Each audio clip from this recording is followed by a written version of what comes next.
Hello, fellow spice enthusiasts. Today we're diving into the world of the hot fish pepper. Join us as we explore its history, description, growing conditions, companion planting, and various uses. The hot fish pepper is a unique and fiery chili variety with a fascinating history. Originally cultivated in the Caribbean and brought to the United States, specifically the mid-Atlantic region, this pepper has become a staple in many spicy dishes. Growing hot fish peppers requires specific conditions. These plants thrive in warm climates and require full sun to produce their signature heat. They prefer well-drained soil and should be watered regularly. With proper care, you can enjoy a bountiful harvest of these flavorful peppers. Companion planting is essential for the health and productivity of your hot fish pepper plants. Some great companions for these peppers include basil, cilantro, and marjoram. These plants help deter pests, provide shade, and enhance the overall flavor of your pepper harvest.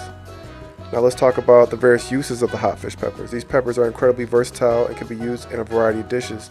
They add a spicy kick to sauces, hot sauces, marinades, and stews. You can even dry or crush them into a flavorful chili powder. The heat level of hot fish peppers makes them a favorite among chili lovers.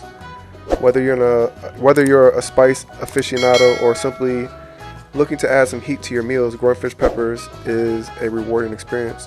From their rich history to their fiery flavor, these peppers bring excitement to any culinary adventure. And that's a wrap on our exploration of hot fish pepper. We hope you enjoy this journey through its history, growing conditions, companion planting, and mouth-watering uses. Don't forget to subscribe to our channel for more gardening tips and spicy inspiration. Happy gardening and happy cooking.